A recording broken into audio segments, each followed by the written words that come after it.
Selamat pagi anak-anak. Hari ini kita akan mempelajari tentang kalor dan perpindahannya. Sebelum kita memulai materinya, terlebih dahulu kita berdoa agar apa yang kita belajar hari ini dapat berguna. Berdoa mulai.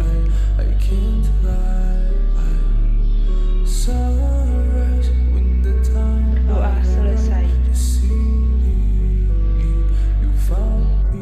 Jadi materi kita hari ini yaitu kalor dan perpindahannya.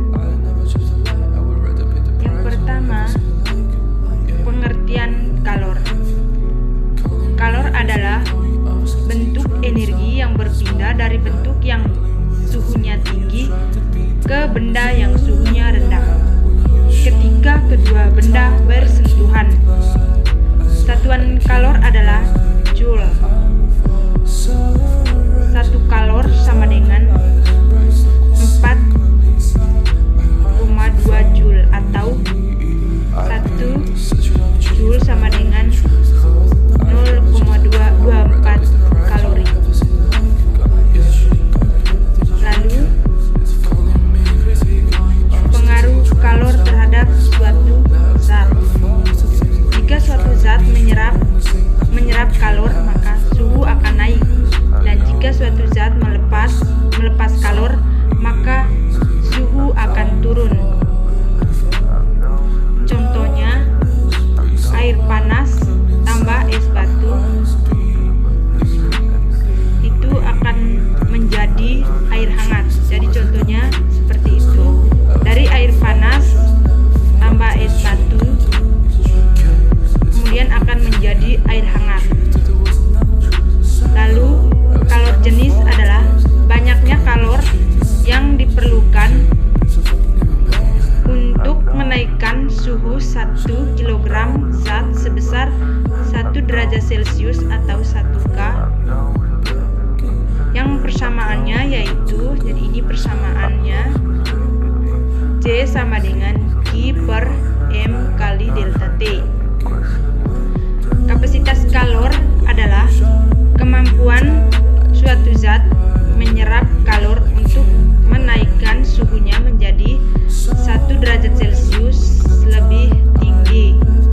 Yang persamaannya yaitu C sama dengan Q per delta T atau C sama dengan M kali C. Lalu pengaruh kalor terhadap perubahan wujud zat. Yang pertama itu gas ke padat, padat ke cair. Jadi kerjaannya itu dari gas ke padat, padat ke cair, cair ke gas, gas ke padat. Lalu perubahan wujud zat yang melepas kalor adalah, contohnya yaitu dari cair dia akan membeku. Kemudian dari embun dia bisa berubah menjadi kristal atau mengkristal. Jadi itu contoh dari perubahan wujud zat yang melepaskan kalor. Lalu perubahan wujud zat yang memerlukan kalor adalah mencair atau melebur, menguap, menyublim. Kalor laten adalah kalor yang dilepas atau diserap pada saat perubahan wujud zat. Salah satunya joule kilogram. Kalor laten terdiri dari 2, yaitu yang pertama kalor lebur atau yang dilambangkan L sama dengan kalor beku. Jadi ini persamaannya. Jadi L sama dengan Q per M atau Q sama dengan M kali T. Lalu kalor lebur adalah kalor yang diperlukan oleh satu satuan massa zat padat untuk mencair atau melebur pada titik leburnya. Lalu titik lebur adalah suhu zat ketika melebur.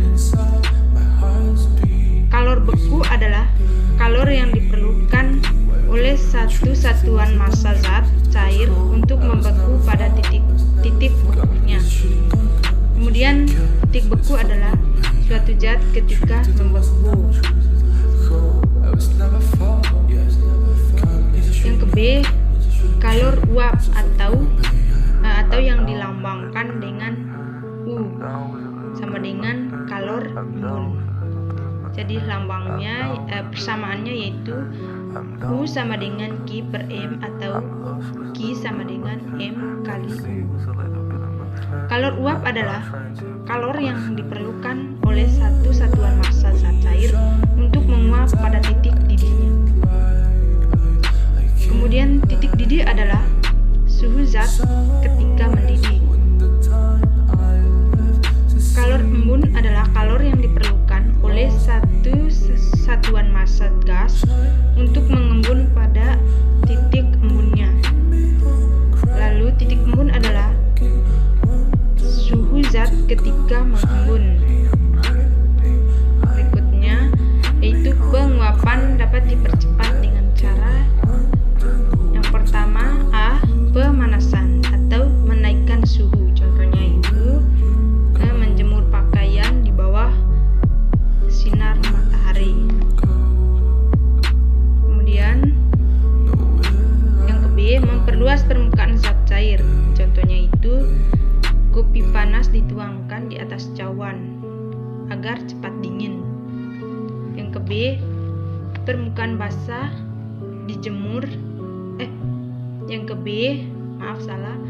B, pakaian basah dijemur dengan cara direntangkan atau diperluas permukaannya.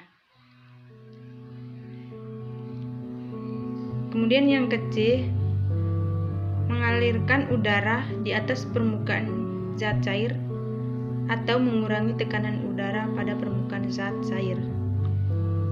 Contohnya itu meniup minuman kopi panas atau air putih yang panas. Kemudian mendidih. Zat cair dikatakan mendidih jika gelembung-gelembung uap terjadi di seluruh zat cair dan dapat meninggalkan zat cair. Titik didih dipengaruhi oleh tekanan udara di atas permukaan zat cair dan jenis zat. Lalu asap black berbunyi kalor yang diterima oleh suatu zat sama dengan kalor yang dilepas oleh suatu zat, yaitu yang persamaannya yaitu Q lepas sama dengan Q terima. Lalu perpindahan kalor. Perpindahan kalor ada 3 cara, yaitu yang pertama konduksi, kemudian yang kedua konveksi, dan yang ketiga radiasi.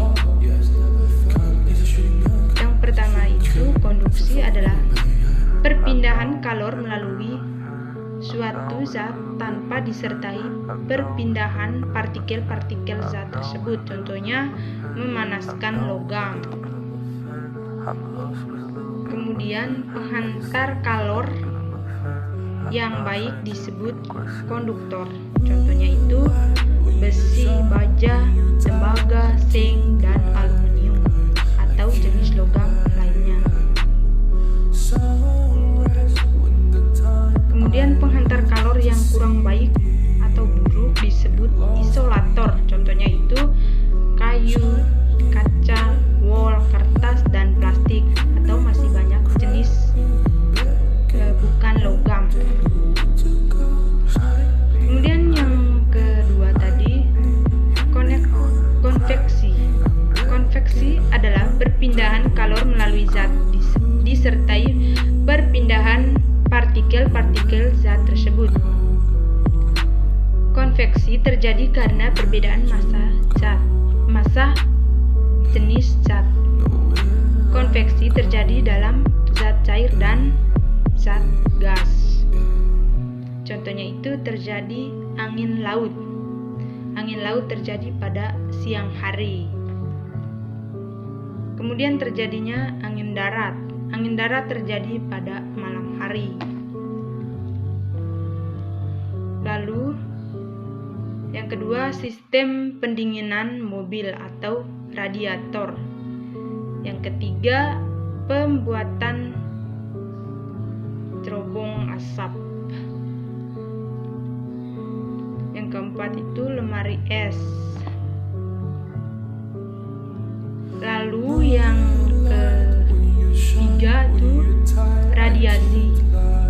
Radiasi adalah perpindahan kalor tanpa zat perantara atau medium. Contohnya itu sinar matahari sampai ke bumi melalui radiasi. Kemudian permukaan hitam dan kusam merupakan penyerap dan pemancar radiasi yang baik. Permukaan putih dan mengkilap merupakan penyerap dan pemancar radiasi yang buruk.